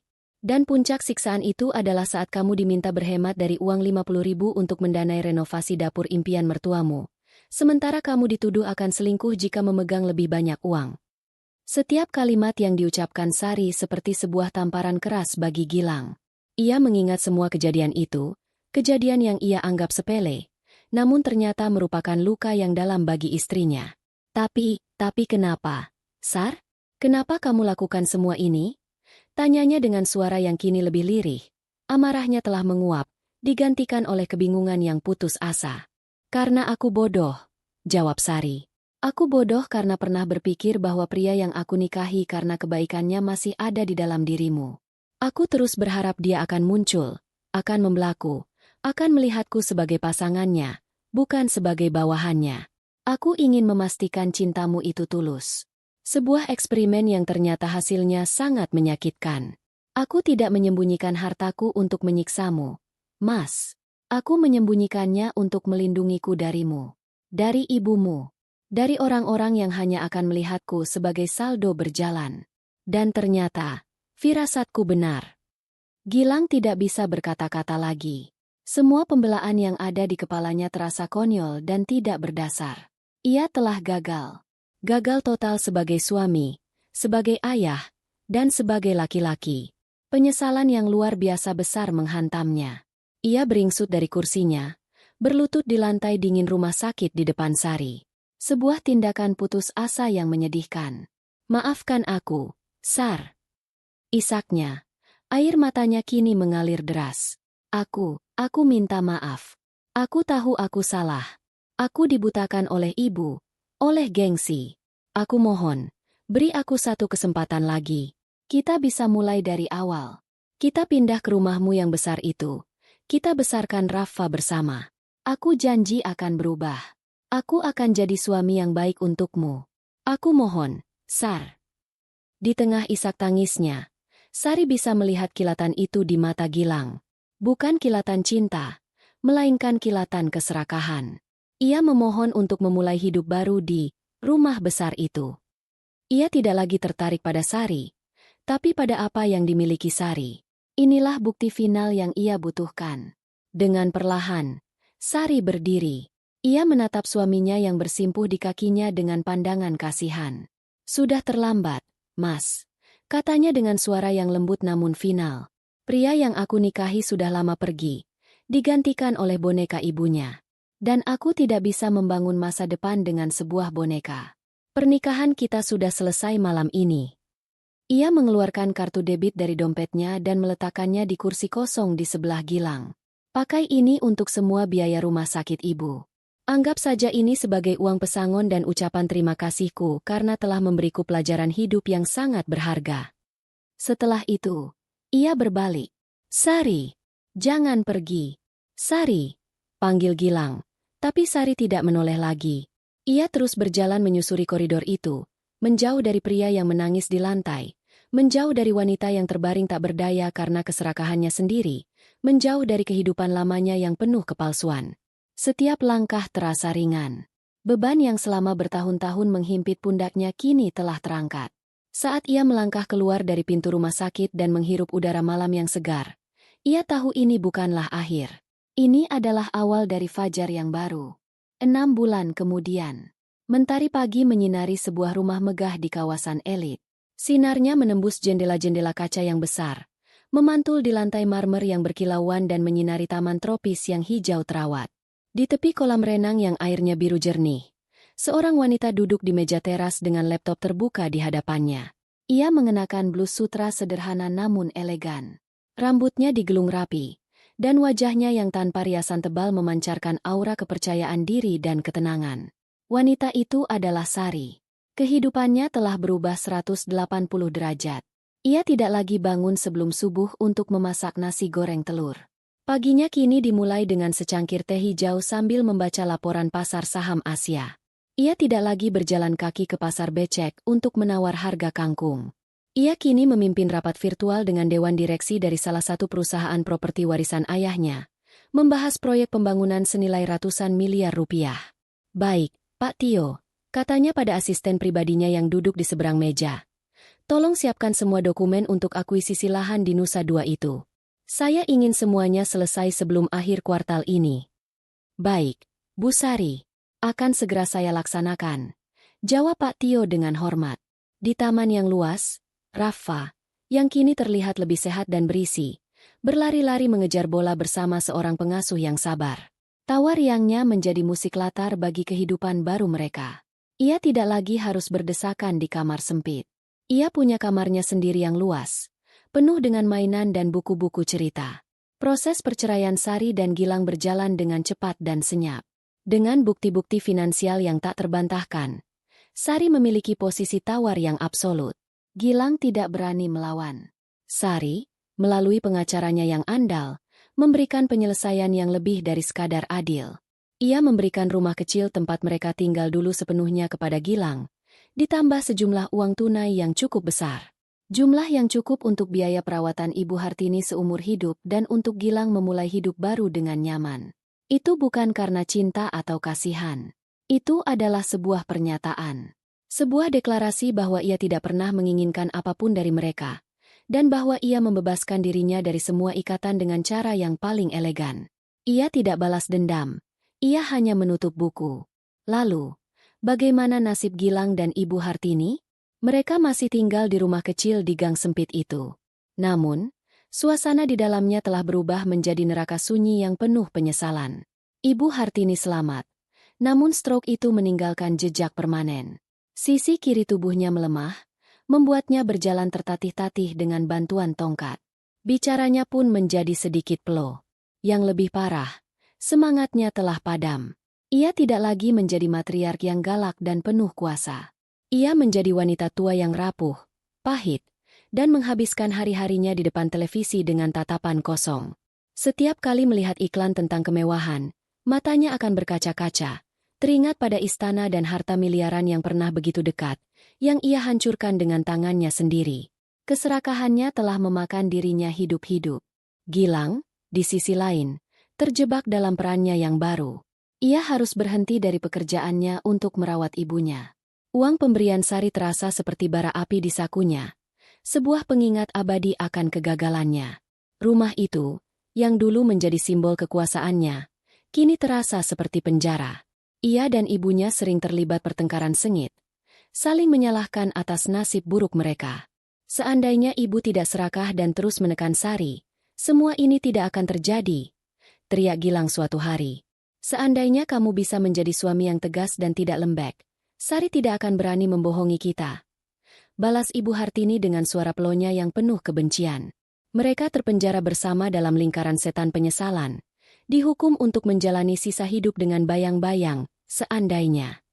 Sore itu, setelah menyelesaikan pekerjaannya, Sari berdiri di balkon kamarnya di lantai 2. Ia menatap matahari yang mulai terbenam, mewarnai langit dengan gradasi oranye dan ungu yang indah. Ia tidak merasa kesepian. Ia merasa utuh. Perjalanan menyakitkan yang ia lalui telah mengajarinya banyak hal. Ia belajar tentang cinta, tentang kebohongan, tentang keserakahan manusia, dan yang terpenting, tentang kekuatannya sendiri. Rafa berlari menghampirinya dan memeluk kakinya. "Bunda, lihat, ada pesawat," serunya sambil menunjuk ke langit. Sari tersenyum, senyum yang tulus dan hangat. Ia berjongkok dan memeluk putranya erat. "Iya, sayang, indah, ya." Ia tidak tahu apa yang akan terjadi di masa depan. Ia tidak sedang mencari cinta yang baru atau akhir yang bahagia seperti di negeri dongeng. Kebahagiaannya kini ia ciptakan sendiri. Kebahagiaan yang datang dari kebebasan, dari kemandirian, dan dari cinta tulus untuk putranya. Ia telah membuktikan satu hal, bukan hanya pada Gilang dan mertuanya, tetapi juga pada dirinya sendiri. Nilai seorang wanita tidak pernah bisa diukur dengan uang belanja harian yang diberikan suaminya. Nilainya tidak ditentukan oleh kepatuhannya, atau oleh kesabarannya dalam menanggung hinaan. Nilainya ia tentukan sendiri. Dan nilai Sari, seperti kekayaan yang ia kelola, ternyata jauh lebih besar daripada yang pernah dibayangkan siapapun. Fajar barunya telah tiba, dan kali ini, langitnya cerah tanpa awan.